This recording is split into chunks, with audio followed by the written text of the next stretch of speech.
Hello and welcome to the show. Well, listen, we've got a great show planned for you. I'm so glad that you could join us today. I tell you, I'm excited about today. As I've been talking, this is about new beginnings. It's all about new beginnings. This is even in our new season, and we're excited about that. And so, as we are talking about new beginnings, everybody that's coming on is doing things that are new, exciting, innovative things in their communities. And I'm excited about that. This week's guest is Miss Sierra Tayler Cunningham. And so I want you to sit back, relax, and enjoy because it's coming up next. The Cecil Williams South Carolina Civil Rights Museum is the Palmetto State's first and only museum.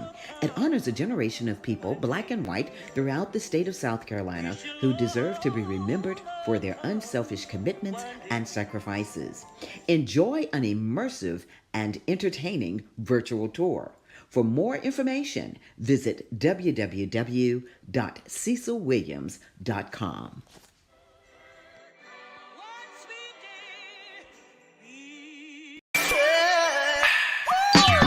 Hello, everybody. It's Finkley of The Michael Finkley Show, and you're watching Gold right now. Why? You're watching The Tammy Show. Stay tuned. Wow, thank you so much, Michael. Listen, I told you we've got a great show planned for you. I've got a real special guest, and I'm excited because I had the chance to meet her. She's energetic. She's exciting. She's great to talk with, a great listener, and I just love her spirit. But, before I introduce her, I want to make sure that we pray for what's going on in our country right now. All these storms and taking out people's villages and homes and all in Hawaii. I mean, come on, let's keep everyone lifted up in prayer. And that's not only there, that's also right here in the States as well. Yes, Hawaii is in the United States, as most of you know, but we have people right here that are suffering as well. And so I want us to remember to pray and keep everyone in prayer, okay? And check on somebody. I always tell you all that. Well, listen, this young lady, she's the founder of HER. HER stands for Healed, Elevated, and Refreshed. She is a graduate of my daughter's alma mater and her alma mater, Johnson C. Smith University. Go Bulls. I think that's what it is. And then also she's a proud native of Orangeburg, South Carolina. And right now she's located in Atlanta, Georgia. So without further ado, I want to introduce you to her in a special way. Let's kick it, y'all. HER focuses on the holistic development of a woman with the primary concentration on mental health. HER is for the overwhelmed mother who needs some time to herself, for the college student trying to find herself, and for the ambitious career-oriented woman doing life her way. Most of all, HER is for the everyday superwoman who needs a gentle reminder to take off her cape. HER is a resounding resource for all women. We conduct mental health seminars, roundtable discussions, and women empowerment events in underserved communities. We are here to end the stigma surrounding mental health and assist in cultural acceptance for mental health treatment. Additional funding for HER would allow our brand to expand to populations of women who may not have access to mental health resources. That it is okay to not be okay, but HER is designed to put us on a path to be okay. Welcome back. Well, listen, here she is. Boy, we brought her in, coming in from backstage, Miss Sierra Tayler Cunningham. How are you, Sierra? I'm good. How are you doing? Oh, I'm doing great. I'm excited that you were on the show. As I said, we had the opportunity to sit down and kind of chat for a minute. But just in that time that we spent, I love your spirit. So, Sierra, I want you to kind of tell us who Sierra Tayler Cunningham is. Well, I am a native of Orangeburg, South Carolina, as you stated, a graduate of Johnson C. Smith University undergraduate degree, as well as I obtained my master's from South Carolina State University. I'm a very hardworking, God-fearing woman who has a story to tell, and I've just kind of implemented my story, my background, and made it a passion project, which is her. So now my passion is now my purpose, and I am trying to make sure that women feel empowered. And that's what I do. Wow. And we also, I have to mention this because anybody's ever on that's a member of my sorority, I always point that out. And so now I want to make sure that people understand you're a member of Delta Sigma Theta Sorority Incorporated. And my aunt is sitting right in here with me as well. So I cannot forget to do that. Yes. With Aunt Zelda and you here with me.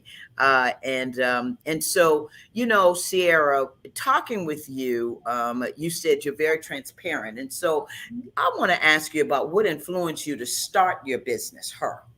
Well, I am very transparent, and my story is just kind of it's what shaped her. So I'm just going to take you back briefly.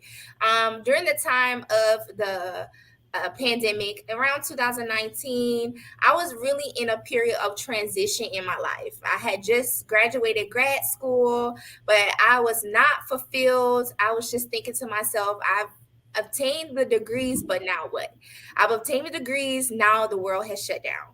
And I was navigating some trauma when it comes down to relationships. I was dating, but I wasn't fulfilled till one time I thought I found my husband. I thought I had found this one individual that was going to be my husband. I was just super happy until that didn't work out. And when that didn't work out, it kind of stirred a lot of trauma inside of me. I was like, man, this is really, I'm not handling this well. I'm not handling this like I thought I should, but I wasn't taking in consideration that now I was isolated. I wasn't around people because of COVID. So normally how I would process things and do things, maybe get out, be distracted, I did not have those avenues. And also I neglected to mention I'm a licensed professional counselor. So I'm a therapist by trade. So as a therapist, people just assume that you have all of the answers. Like, surely you navigate people, you help them kind of navigate their traumas. When I go home at night, people assume that it's really easy for me to navigate mine. Well, in 2019, going into 2020, that was not the case. And during that time, I actually attempted suicide. Now, that's very important for me to share, not only as a survivor of suicide, but as a minority female, because it's still very taboo. It's very uncomfortable for us to discuss in certain parts of my community. And at the time, I was kind of ashamed that I attempted suicide because I'm supposed to have all of the answers. But in that attempt and me surviving, I found that God had a bigger purpose for me. It was a reason why I survived. It was a reason why I had to go through what I went through in life. So now the things that I have learned, I'm able to share with women to let them know that it's okay that you are stressed out. It's okay that you have anxiety. It's okay that you may be depressed, and we no longer have to cry in the dark. So a lot of times in the African American community specifically, women carry so many burdens. They carry so much of other people's baggage, but we're taught and we're bred to be strong. We're taught and we're bred what happens in this house stays in this house. So we really never have an outlet to kind of express that something's not right. I don't feel right. And I always advocate to people the same way that you feel when you go to the doctor for a physical illness is the same way that it's okay to go to a professional doctor, i.e. a mental health therapist, a counselor, for your brain. Your brain is the part of the body, just like a broken arm, a broken back. So the same way you go check on your physical ailments is the same way that you need to check into your brain every now and again. And I help women navigate those feelings to become better. Mm-hmm. And as you're talking about this, and thank you for being so transparent and sharing, because during the pandemic, a lot of people did have problems with coping, being home by themselves, being alone, and trying to figure out what is it that they needed to do. And so, so that really in itself, that really just put everybody in a place where, what, I can't function. I can't do this. And, I told people, I say, I like being home. I, I love working from home. I love being able to walk out on the patio or go outside or whatever, and I don't have to talk to anybody. I'm good with that, but a lot of people aren't.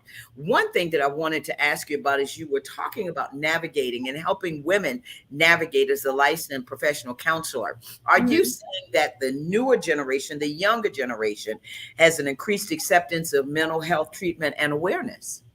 Absolutely. The younger generation, my generation, millennials on down, we have far more acceptance of mental health treatment. I believe that generations before us, while they may have identified within themselves that something was not right, they were never able to kind of like articulate it. We always had that one cousin that if that cousin wasn't right, we always say, well, that's just how little James acts. And maybe we would put little James in the back of the room or something. Those particular people were kind of hidden away from us. It was like we knew little James might have been in the house, but little James was always in the back room or something. Versus now, the younger generation is increasingly accepting of all mental health treatments, whether that's aromatherapy, whether that's pet therapy. I think when people hear mental health treatment, it automatically they think medicine, they think therapists. But what it is just preventative measures like exercise, healthy eating. That all plays a part in your mental health. But I will say that while this new generation is more accepting, what you often see is things that are not mental illness become trendy. So it's become a trend now to say, oh, I have anxiety, or oh, I'm so depressed, or oh, she's so bipolar.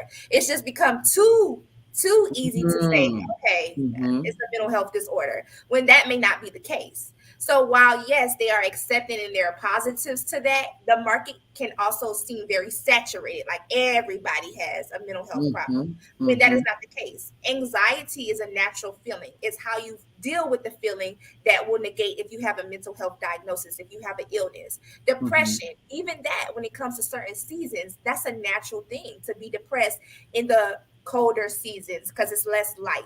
So those things are natural. It's when you can't cope beyond more than 2 weeks. That's when you start to say, hey, this behavior is not normal.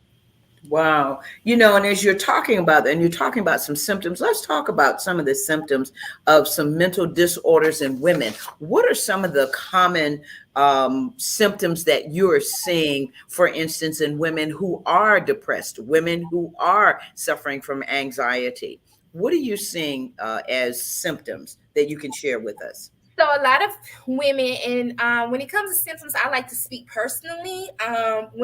From what I've experienced, because every woman is so different. But what I would say is that a lot of people deal with superhero syndrome, imposter syndrome, those type of things that will cause you to navigate as a coping individual, maybe by the day. Meaning, I could go to work, I could perform top notch, but when I come home, I'm not able to sleep. I might not be eating properly. Or it could be reversed. It could be total opposite, where I'm not able to get out of bed. I'm doing good just by getting into the shower to wash. Like, that's a good day for me to shower, to put on clean clothes. So it manifests very differently. Like, for example, I'm not a mom, but my mom, I've definitely seen her be functional in depression. She would still cook. She would still clean. She would do all of those things. She's just moving. She's navigating throughout the day. But I'm seeing her lose her hair. I'm seeing her lose extreme weight. I'm seeing her be a little bit more disgruntled. I'm seeing her be very sharp. I'm also listening to her cry in the silence. Like, when the house is closed, like you think everybody is asleep, but you hear sobbing. And I think, again, a lot of women, no matter what the race or ethnicity, we tend to feel like we have to be strong all the time. Because when it comes down to women or even males, we can talk about, why does she feel like she has to hide to cry? When did cry become a sense of weakness? When did that become like a sign of weakness? Versus now you have the millennials who are openly crying, openly engaging in their feelings, openly discussing different things. So those are the things that I kind of see. And again, they vary in women of all races, all backgrounds. You might have a woman who's a Caucasian woman who is wealthy, showing the same symptoms as an impoverished minority who has no money. They're both depressed. They both might exhibit the same behaviors. or Mhm. not. So it just Mhm. varies. Wow. And as you're seeing in your practice and working with men and women, are you seeing that people, as we said, even in the older generation, are they starting to come and accept more treatment, more mental health treatment? I think it's slowly coming around. I think that by them hearing about it more, people are kind of like sticking their toe in the water. Like, let me just see. So when they come in, they might be a little guarded. They might not be open as much, but you'll start seeing them let it down gently by gently. And the thing about it is, just because you don't connect to one therapist doesn't mean that you won't connect to another. I always Mhm. tell people to kind of shop around the same way you shop around and they tell you to get a second opinion for your physical illnesses, is the same way you should shop around for your therapist. Because I personally do not have the best relationship with my father. So when I go shop around for therapists, I can't do males. And I know that Mhm. about myself. I know Mhm. that if I have a male therapist, I'm going to come in combative. I'm going to come in guarded. I'm going to come in like, just Yes, aggressive, they right? don't. Yeah. Versus the female, I'm more inclined to let her in a little bit.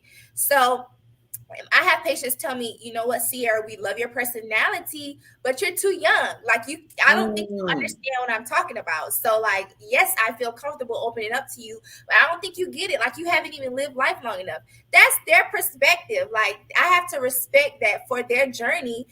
While they like my personality, they need to feel connected to me on a generational level. So I Mhm. always encourage my patients, I encourage people who are starting therapy for the first time, don't go off your first encounter, right? Mhm. Shop Mhm. around, see, open up little by little. Right. Wow, that's great. That's great information. Sierra, we're going to take a break and do a commercial break, but I want you, when you come back, we're going to talk about the holistic approach to women's empowerment. Okay. I want your opinion on that. And so we're going to take that break and we'll be right back, okay? Sounds All good. right, we'll be right back, folks.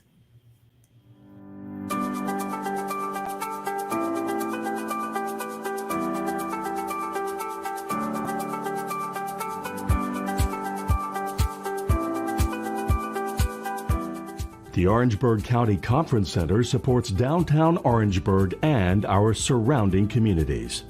The 6,000 plus square foot space is ideal for groups of up to 400 people attending corporate meetings, conventions, workshops, and special events.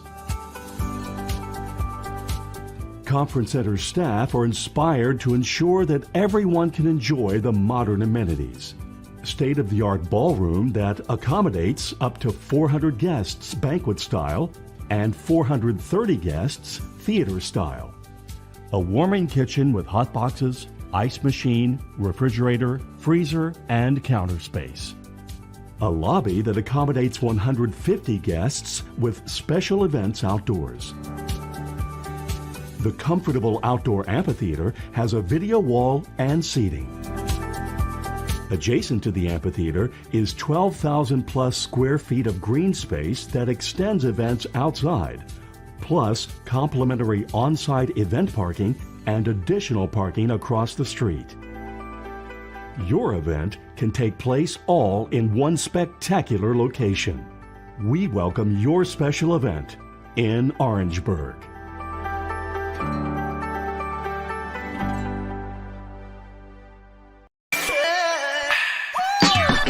My name is Randy Dantrell Heath, and you are watching The Tammy Show.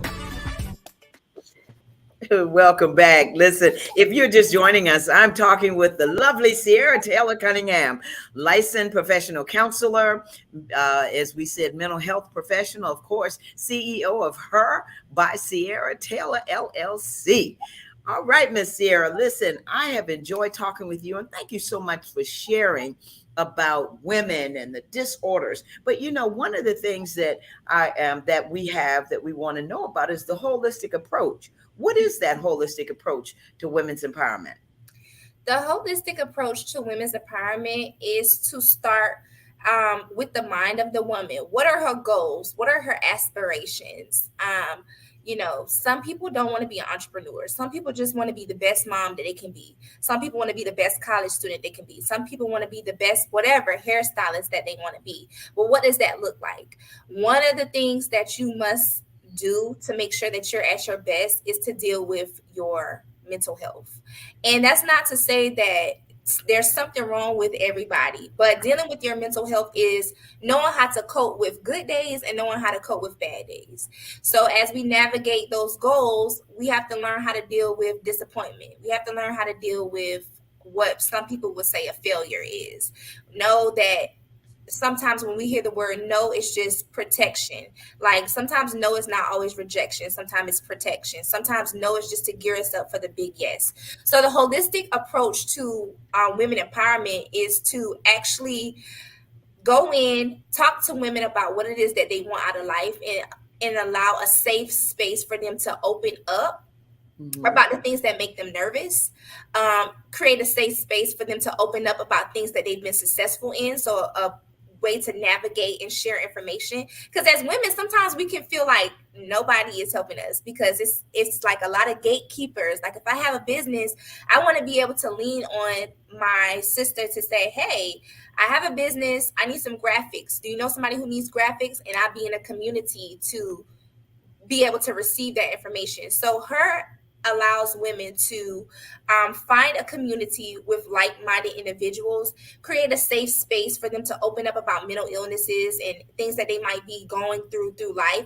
The way we do that is seminars. We do roundtable discussions. So for example, if you want me to come into your church, I can do that. If you want me to come into your corporate offices, I can do that. If you want me to come to schools and be able to tailor this to young women, I do that as well. So creating safe spaces to go over, well, what does mental health look like for women? What type of symptoms do I need to look out for? Is it okay to talk to my friend about suicide? If I do that, how do I go about doing that? We provide resources. And then when you get connected with her, it's a lot of different women who are connected with her. We also try to align women with affordable healthcare services or mental health services. So we work with a network of therapists who may do your first session for you pro bono because you're within her. So it's just a network of like-minded women being able to creatively and openly discuss mental illness in a variety of different ways, talk about coping skills to help them execute whatever goals they may have, whether that's being their authentic her, healed, elevated, refreshed. That looks different for every woman. So it's just helping them navigate any feelings so that they're able to achieve whatever goals that they may have. Right. And one of the good things that you talked about earlier on, if you're just listening, is I said, this is a powerful young lady who is a mental health counselor, licensed professional counselor, mental health professional, talking about strategies. You mentioned some of those strategies for dealing with mental health. For instance, you talked about exercise. I always say cooking may be not the best because you might gain some weight, but some people love cooking. Would you consider that to be like a strategy? Yes. I for me, I'm gonna be honest with you, Miss Tammy. Your girl cannot cook anything. Like, I'm not a cooker. I can't even cook anything in the air fryer. So for me, cooking will stress me out. Okay. But definitely, if that's something that you're interested in, or even if I want to look at it from a different perspective, learning how to cook will be definitely a good way to cope with stress, be a good way to cope with depression, just getting your hands like in something. Because a lot of times what happens is the idle space, the idle time, it just allows your feelings to kind of fester. So you definitely want to be able to be doing something. So that's always a good thing. The reason why exercise is good is because it creates endorphins. So positive endorphins, they kind of counteract the anxiety and depression. It's very hard to focus on your anxiety when you're working out because your body is just pumping in positive endorphins going. That's right. So definitely something that's super active, but a hobby for sure, like cooking would definitely be good. But when I say strategy, I'm saying that sometimes you have to cultivate things that work specifically for you. Like what works for you might not work for me. So exercise might work for me, but you might find that that is not something that works for you. So trial and error is a big thing when it comes down to finding individualized plans that work for you. Wow. And you know, Sierra, we've been talking, you know, we're almost out of time, but I do want to talk with you about your upcoming events, because you have upcoming events for her. You've done them in Atlanta, and so I kind of want you to talk about those. Yes, so I'm really excited. We do have an upcoming event next Saturday, the 19th, actually in Orangeburg, South Carolina. It is invite only, but it's open to the community. So if you are interested in coming, you can definitely hit me on my social media or send me an email to say, hey, Sierra, I saw you on the Tammy show. I'm interested in coming, and we'll definitely get you an invite over. But it's just an event that allows you to experience her. So you'll be able to experience the presentation that I conduct, whether that's in churches, whether that's in schools. You'll be able to hear a little bit more about what I offer and just get to enjoy the ambiance of her. It's a true experience. I do a big brunch every year. Last year, I did it for the first time. It was very successful. Over 150 women attended. We had panel speakers. We had just the mimosas going. It just was a great ambiance. And again, a way to cultivate a network of like-minded women. A lot of women had a lot of breakthroughs. Again, you get to hear a little bit more about my personal story to kind of hear how her came about. So that's always amazing. We have vendors that's going to attend this event as well as the event in Atlanta. So let me just make sure that I don't misspeak. I want to make sure I tell you the right date for the December event. Yes. So the December event is going to be December the 16th. In Atlanta. December 16th in Atlanta. Okay. And further information about that will be on my social media as well a little later on. Okay, and so we want to show Sierra's handles as well, because she did mention them, so that we can get in touch with you about the event on August the 19th, which is at the Orangeburg County Conference Center in Orangeburg, South Carolina. And so we're looking forward to that event. I was hoping that I could get to that and the one in December, but we'll talk about that because that would be great. And of course, you're coming back, you know, to do these events. Women need these events. I want to ask you quickly, what's next for her? What's next for Sierra? So what's next for Sierra is just not being afraid to embrace what God has placed on my heart to do. So sometimes God can give you a vision that's so big, you just feel like it's no way that you want me to do this. So me right now, what's next for me is just pitching off brick by brick, helping her elevate in different ways, a bigger social media platform, a bigger brunch this year. Last year I had 150 women. This year I want to go for 250. So being able to, you know, just not be afraid to go after the vision that God placed on my heart. Her is going to elevate. It's going to be in more schools. I'm trying to take it Orangeburg, Atlanta, Charlotte is another home for me. So I want to make sure that every place that was a pivotal place for me, I bring her to that area. So her is just, my goal is just to expand it. I can't give you a definite what that looks like because I don't know. It changes every day. But just know that her is in the process of elevating. That's right. And if it had to be one thing that you want viewers to glean from this interview, Sierra, what would that be? I want them to know that every day is not going to be a good day, but every day does not have to be a bad day. And it's really okay to not be okay, but there are tools in place and there are people in place who want to be invested in you becoming okay. And her Healed, Elevated, Refresh, our goal is to encourage, be a part of every woman stepping in every room feeling like her. We hear that all the time. I'm her, I'm her, I'm her. But what is that? So we want you to have a clear understanding of when you say I'm her, what do you mean? What does healed look like for you? What does elevated look like for you? What does refreshed look like for you? So we want to be your champions. And that is what we do. That's what our goal is. Wow. Well, you are a champion in my eyesight, and her, I tell you what, I'm excited for you. And I know that the event is going to be fabulous. I know it's going to be amazing, and that you're going to change some lives and you're going to help people. And so, Sierra, listen, I would love for you to come back, especially when we do this, when we have Suicide Month, where Suicide Prevention Month, where you can come as well and talk, more about your experience and how you can help and heal other women and men. Mm-hmm. Will do. Thank you so much for having me. I was very nervous, but this was really Listen, nice.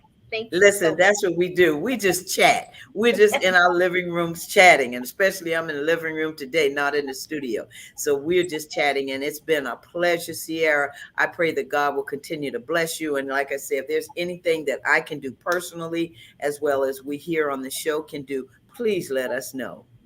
I will. Thank you so much for having me again. Oh, thank you, Sierra. Take care of yourself and many blessings. Thank you. Have a good night, Okay. everyone. Okay, you too. All right, folks, you heard it right here. Listen, we had Sierra Taylor Cunningham on the show, the CEO of Her by Sierra Taylor LLC, also the mental health professional, licensed professional counselor, young woman. You heard it right here. I mean, she's got it going on. And so I'm just glad that she was able to join us. And again, Sierra, thank you so much for all that you do in the community, and looking forward to August the 19th. I want to say thank you to you viewers for always tuning in to Tammy. Next week, you're going to hear another great person, Dr. Sean Foster, superintendent of the Orangeburg County School District. And he's here, this is the beginning of school. And so we're going to get his perspective and hear his story, which is very important. And so I want to thank Tiana, Willie, and Felicia. I want to thank you, Alicia, as well, and my daughter, Catherine. I want you to please remember to subscribe to the Tammy TV show right on YouTube, on that YouTube channel. That's the Tammy TV show. Hit that red button. Willie, I hope I said it right. Hit the red button, and that's the subscribe button. Remember, let's be a blessing to somebody today and every day. Until the next time, folks, take care of yourself. Good night. Looking forward to the event. Thank you so much, Ms. Thompson. I appreciate that. Until the next time, take care of yourself. Bye-bye.